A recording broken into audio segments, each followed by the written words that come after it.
guys, welcome back to another video. Today we're going to go over the lead electric guitar tutorial for Battle Belongs. Let's jump right into it. This song is going to be in the key of D flat major, and the guitars on the original track are tuned down a half step. That's E flat, A flat, D flat, G flat, B flat, and E flat tuning. By the way, if you want to learn this song on acoustic guitar, I have a separate tutorial just for you. Click on the video in the top right corner or in the description below. We're going to start off with the interludes. You can play it 3 different ways, and I'm going to teach you all of them. 2 of the methods are actually on the recording, and the third way is kind of a hybrid option that I created if you only have one electric guitarist on the team for Sunday. Option 1 is going to be on the 10th fret low E string, and your pickup is set to the neck position. You want the tone to have a little bit of fret buzz in there to make the tone sound a little bit more aggressive. Here's what the basic rhythm sounds like.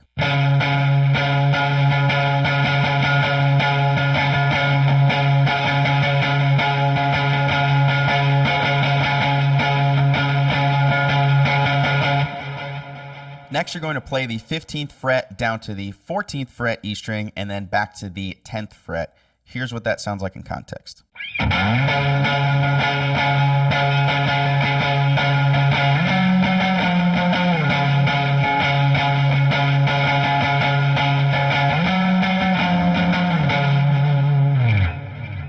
Option 2 is a more mid-range method you can play if you have more than one electric guitarist on stage.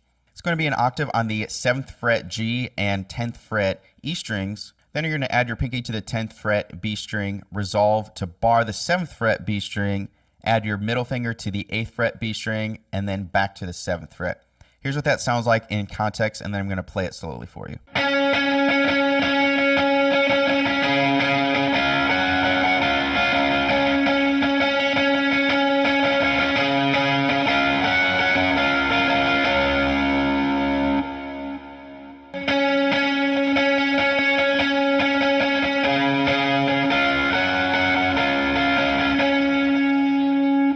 Option 3 is what I recommend for teams who only have one guitarist. It allows you to kind of get the best of both worlds. We're going to be playing the octave starting with the 5th fret A string and 7th fret G string. From this point, we're going to move that shape around.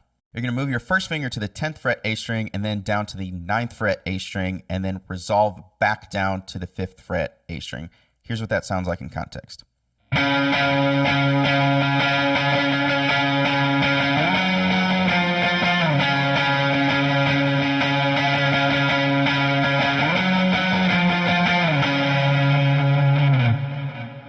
Feel free to choose any one of these methods that best suits your playing style. Now let's move on to the verses. There's a common lick that happens throughout all the verses that sounds like this.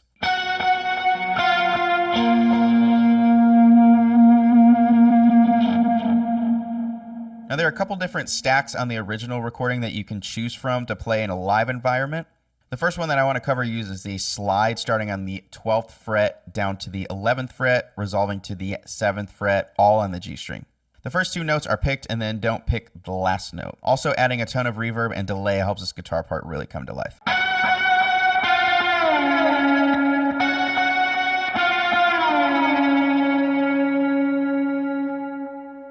The second part happens on the 8th fret B string, resolving to the 7th fret, and then play the 6th note on the 9th fret D string. It sounds like this.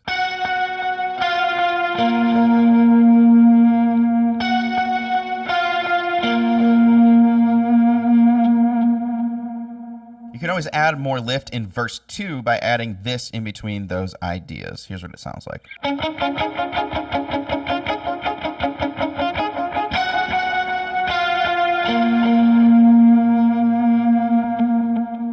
That's going to be a pentatonic riff from the 7 to 9 on the G string and 7 to 10 on the B string.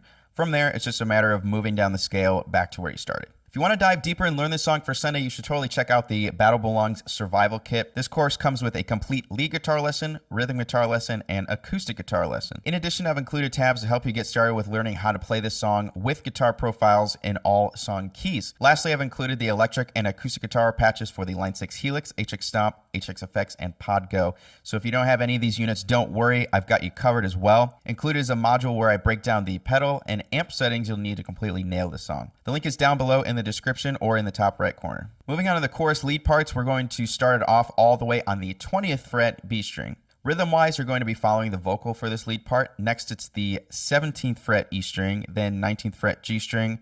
Walk up the scale here. From there, it's 17, 19, 17, and then back to the 19th fret G string. Up to that point, it sounds like this.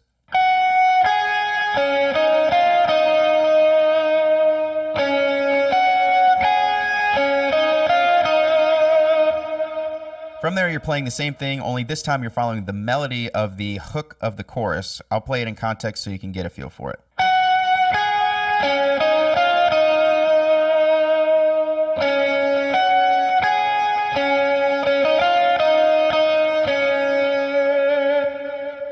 Just a reminder, you can also play this entire part an octave down with the starting note on the 8th fret B string, all the same shapes. Sounds like this.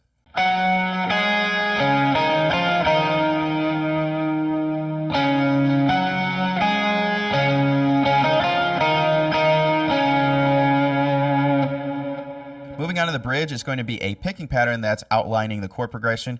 Starting on the 4 chord is going to be pinky on the 17th fret D string, bar the 14th fret D, G, and B strings, and then middle finger on the 15th fret B string. The last note you're going to add is the 17th fret B string with your pinky. Here's what that picking pattern sounds like, just staying on that first chord.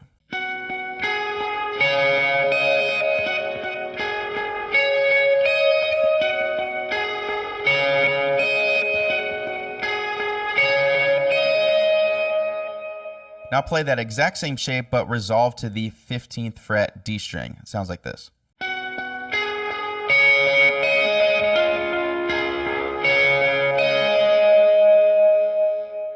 The last chord you're going to play is going to be that same bar chord you've been holding on the 14th fret. One thing I'm going to note is that there is a melody line you're going to create on the top strings to finish out the progression. I'm going to show you what it sounds like, and then we're going to dive in from there.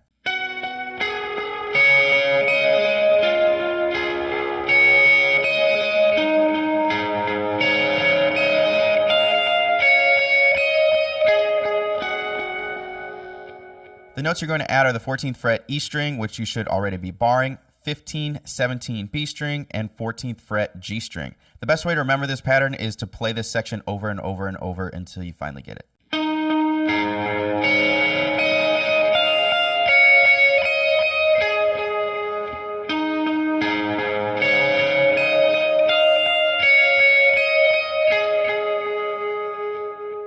After you play those filler notes, that's when you're going to start that entire progression over again. Another really cool part that you can play that's buried beneath this part on the track has to do with harmonics. Now I'm going to warn you, the only way to really play this part is if you're going to be tuned or playing in the key of D. Here's what that sounds like.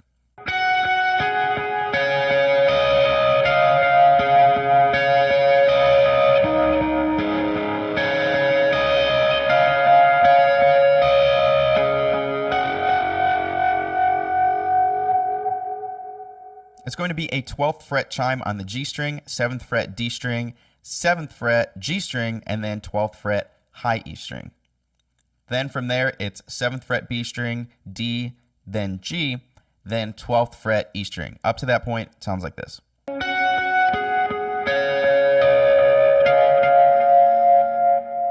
From there, it's 7th fret A, D, G, and then 12th fret high E string, and back to the 7th fret B string. Then it's 7th fret B and G strings, 12th fret E string, and then 7th fret D string. I know it sounds super confusing, but feel free to slow down the video as I play the entire thing here.